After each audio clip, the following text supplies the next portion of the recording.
Hi everybody, it's Kristin and I have another foundation review for you guys today. I'm kind of doing these on occasion with my friend Kirsten from It's Kristin because she has oily skin and I have dry skin. And we realized that our viewers don't always have the same skin type as we do, so it's just giving you another option in case you want to go see how this performs on your skin type versus on my dry, Sahara-like skin type.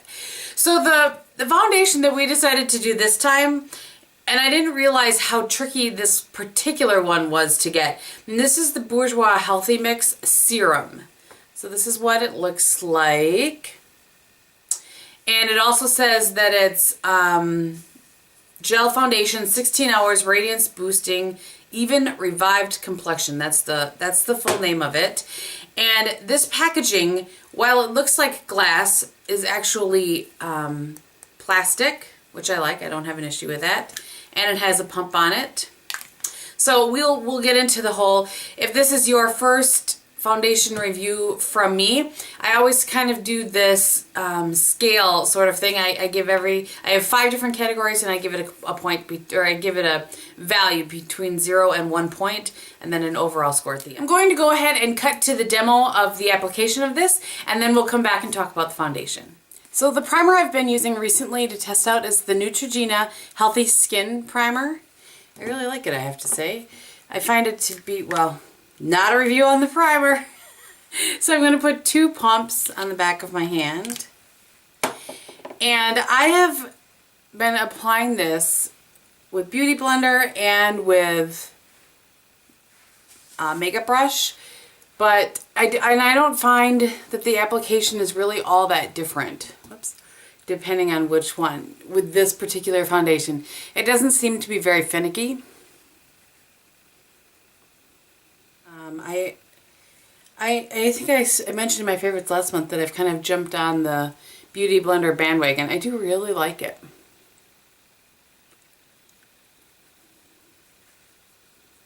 Which surprises me. I thought for sure I wouldn't like it. And I actually, on purpose, have not watched any of the videos where people are comparing it with the Real Techniques, because I bought the Real Techniques to do the same thing for you guys, and when I showed it tons of you guys, I'm just going to put on another, just kind of layer. I do a real light layer and then another one, just for a little bit more coverage. But anyway, so many of you guys wanted to see my take on the 2 that I'm not watching anybody else's so I don't get tainted.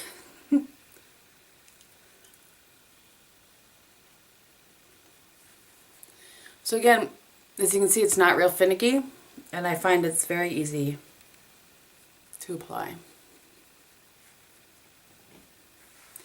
So there you go. That is what it looks like. Okay, so that's the application of the foundation. Let's talk about the first category that I have, which is finish. I really do feel like this lives up to the claim that it gives a radiant finish. I believe that when I looked up what it claims to do, one of the things that it says is that that skin's radiance is boosted. And I really do feel like that for me with my dry skin. It works so well for me. I really like the finish of that. And again, sometimes you know how they can go overboard from radiant to oil slicky, even on a dry skin. And I don't feel like this does that. I feel like it kind of runs the line very well. So I'm giving this a 0.75, only because I feel like the radiance doesn't last quite as long as I'd like it to. So we'll talk about that under the longevity portion, which actually is my next category. I have my list here so I don't forget anything. So longevity of this. This claims to be a 16-hour foundation. It's not 16 hours, that is for sure. I would say that it is probably about 8 hours before it starts to break down on me, which isn't bad by any means. It just isn't 16 hours. The radiance portion of it, I feel like it starts to kind of diminish a little bit when I wear it on its own. Currently I have powder over the top of it, and I'll kind of touch on that a little bit towards the end, but on its own, over time, the radiance kind of dissipates and it just starts to break apart, I feel like, after 8 hours on me. But again, that's not terrible. It's just not 16 hours, which is what it claims to do. So for longevity, it gets a 0.5. What I have done, and I guess I'll talk about that at this point, is I will put another, like a powder over it, finishing powder, or a powder foundation over the top of it, enhance the longevity of the product. And I use setting powders, but I generally tend to prefer powder with a little bit of color. I'm going to tell you the powder foundations that I have, the powder foundation that I have been using over it. And it is what I'm wearing today, and that's the Milani MultiTasker. I really like this powder. I think that you can get a lot of coverage or a little bit of coverage with it. And it's a good, I use a kind of a fluffy brush. Hopefully you can see right there, just a little bit over the top of my skin. And I have found that this will give me a longer longevity. This will give me more longevity with this foundation. I can get closer to 12 hours, which I generally need. The other two powders that I have tried just with the foundation itself, which were fine, is the Mineral Veil, the Bare Minerals Mineral Veil, as well as the NARS Translucent Crystal. That's supposed to be magical, but I'm still not sure. It also does claim to give an even natural finish and, you know, kind of a no mask look, and signs of fatigue are erased. Those are the words that I used. And I don't know that my face shows fatigue on a regular basis, but it was an interesting wording. But I felt like I got a nice coverage without, and that'll lead me into my next thing, without kind of a mask look. So for coverage, I gave this a full point. I really like how this looks. As you saw in the demo, I did kind of 2 applications of this. And that's kind of how I like to do things with the Beauty Blender. But the coverage is very, very nice. It absolutely does even things out. Gives you just a nice, non-mask-like, which is what it claims, coverage.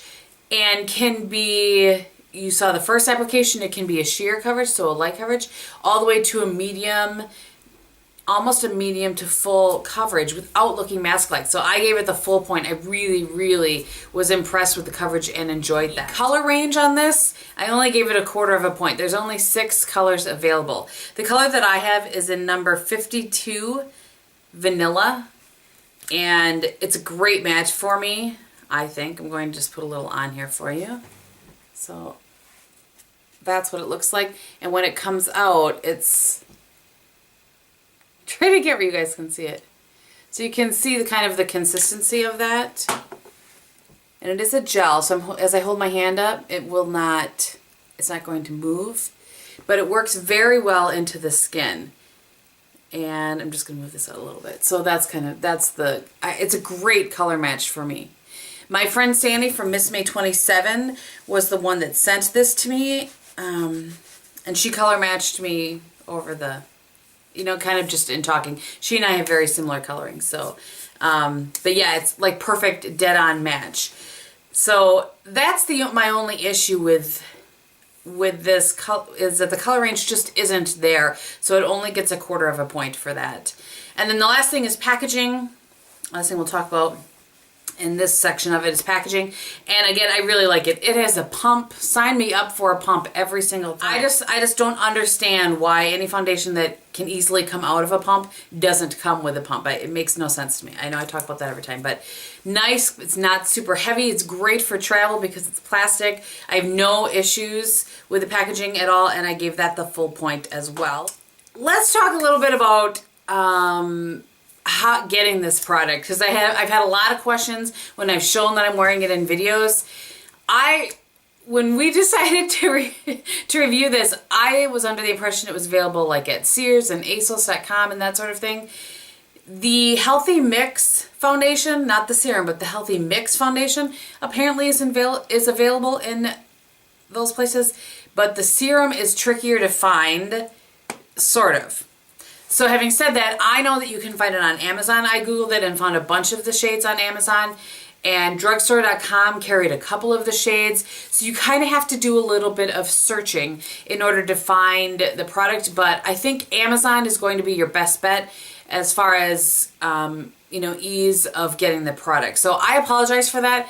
I try to pick foundations that everybody can have access to, or I try to pick products in general that everybody has access to, that to review, or the majority of my viewers have access to. So I do apologize for that. I didn't realize that this particular foundation was going to be that tricky to find, but maybe this foundation will be helpful to somebody who lives in a country that can go buy it at the store. And speaking of that, price range wise, when I looked online, I have seen it anywhere from $15.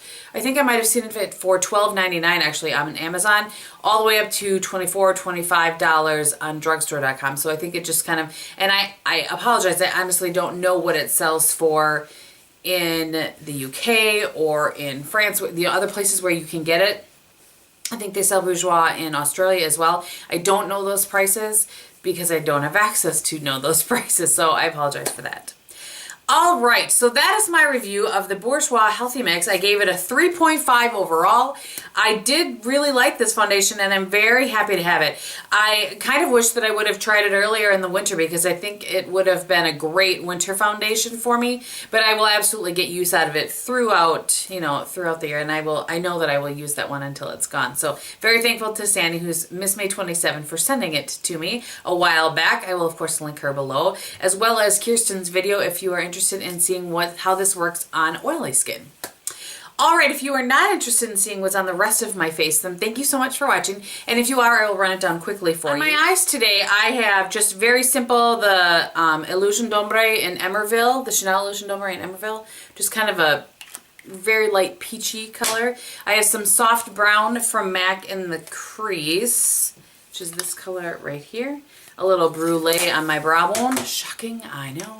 For eyeliner today, I kind of just wanted to pull a little blue. I used my Chanel Stylo in Marine. This liner actually has come to its end. As you can see, there's nothing, there's a little bit left in there, but it kind of hurt, so. So that you'll be seeing that in my empties. For my blush today, I used my Clinique Cheek Pop, which I haven't hauled yet, in Peach Pop. And then on my lips, I got this in my Allure Beauty box. It's like a special bonus because they didn't include something, I think, the last time. And this is by Loreal, and it's in Coral Encore. But I don't know what it's called. It doesn't have the name of the product on here, but it's one of these little things. So it looks like that. And I do like it. It's pretty bright, but I do like it. All right, thank you guys so much for watching. I hope that you're having a great day, and I will talk to you very soon. Bye!